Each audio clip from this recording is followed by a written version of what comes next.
Welcome back, viewers.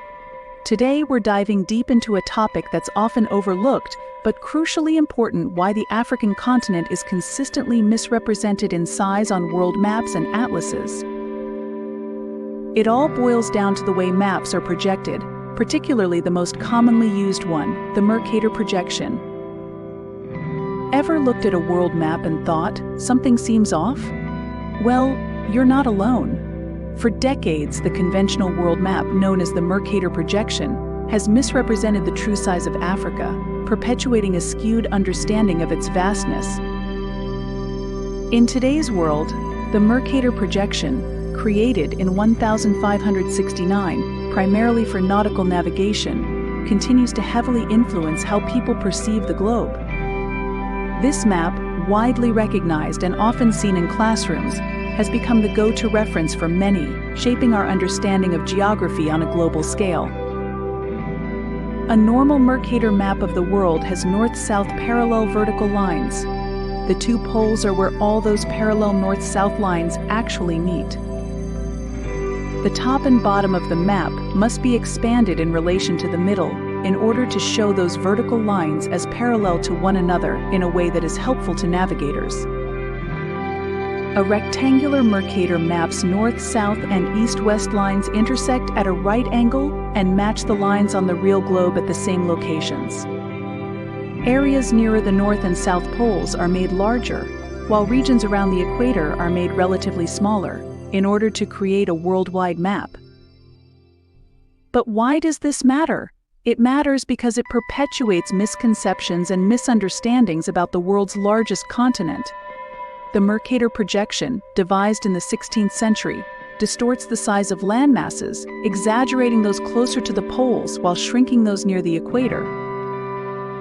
Cartographers refer to the inability to compare size on a Mercator projection as the Greenland problem. Greenland appears to be the same size as Africa, yet Africa's land mass is actually 14 times larger. Because the Mercator distorts size so much at the poles, it is common to crop Antarctica off the map. This technique distorts the true size of the northern hemisphere, making it appear significantly larger than it actually is. Usually, maps employing this method position the equator around 60% down from the top, downplaying the significance of developing nations. Historically, this approach served the interests of European colonial powers, reinforcing a worldview where Europe was central and exaggerated in size.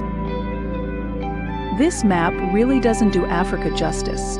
It greatly underestimates the continent's size because of the Mercator projection.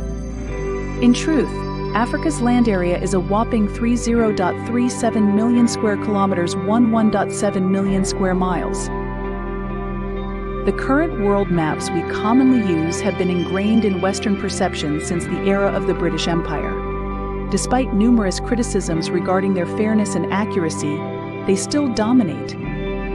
These maps reinforce the ongoing assumption by Anglo-Euro-American powers that the world revolves around them and belongs to them geoculturally. There were several attempts to solve this unjust system and develop other map projections that offer a more accurate picture. The Peters projection, also known as the Gall-Peters projection, for example, shows continents in their true proportions but distorts shapes, especially near the poles. This projection solves the so-called Greenland problem, where land masses furthest from the equator appear much larger than they really are.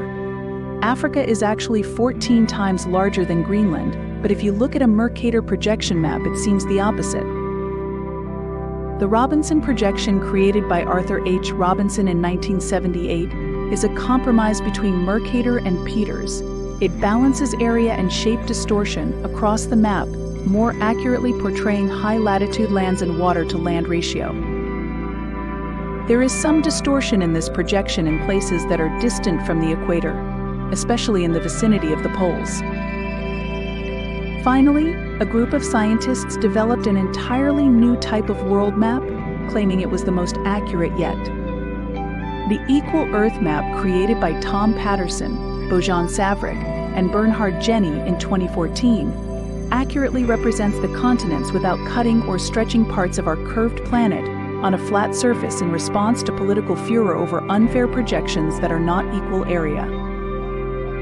The features of the equal Earth projection include: straight parallels make it easy to compare how far north or south places are from the equator.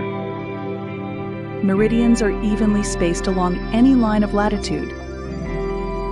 Software for implementing the projection is easy to write and executes efficiently. Now, let's set the record straight. Enter the Peters projection, a more accurate representation of land masses, especially for equatorial regions. And when we apply the Peters projection to Africa, the results are eye-opening. The true size of Africa is staggering. It's not merely a country-sized landmass, as often depicted on the Mercator map, but a continent of immense proportions, spanning over 30 million square kilometers. To put this into perspective, Africa can comfortably encompass the United States, China, India, Japan, and much more within its boundaries. Yet, it's often misrepresented, leading to misconceptions about its scale and significance. Other causes of the misrepresentation of the African map on most global maps include Eurocentrism. Many early map makers were from Europe, and their maps often centered on Europe, leading to distortions in the representation of other continents, including Africa. This Eurocentric perspective often downplayed the size and significance of Africa in relation to other regions. Colonial legacy. During the colonial era, European powers often distorted maps to serve their colonial interests. This included exaggerating the size of colonial territories while minimizing the size and importance of African nations and regions. Cartographic tradition. This has historically favored certain conventions and projections that perpetuate distortions of landmasses. While alternative projections exist that accurately represent the size and shape of Africa, they are less commonly used or taught. Complexity of mapping. Representing a three-dimensional object like the Earth on a two-dimensional map inherently involves some level of distortion. Different map projections prioritize different aspects of accuracy, such as preserving shapes, areas, distances, or directions. No single projection can perfectly represent all these aspects simultaneously, leading to distortions in the representation of certain regions, including Africa. Organizations such as the True Size of Africa Project or advocacy groups focusing on decolonizing maps may provide graphics, articles, and resources related to efforts to accurately represent Africa in cartography. Africa isn't just a monolithic entity, it's a tapestry of cultures, languages, landscapes, and biodiversity. From the lush rainforests of the Congo to the vast deserts of the Sahara, from the bustling metropolises to the serene savannas, Africa is a continent of unparalleled diversity and beauty. And let's not forget the resilience and creativity of its people, who have shaped civilizations, innovations, and traditions that have influenced the world for centuries. So, the next time you glance at a world map, remember the true size of Africa. It's not just a footnote, it's the heart and soul of our planet. Thanks for watching. Don't forget to like, share, and subscribe for more eye-opening content. Until next time, remember to see the world in its true dimensions. Goodbye.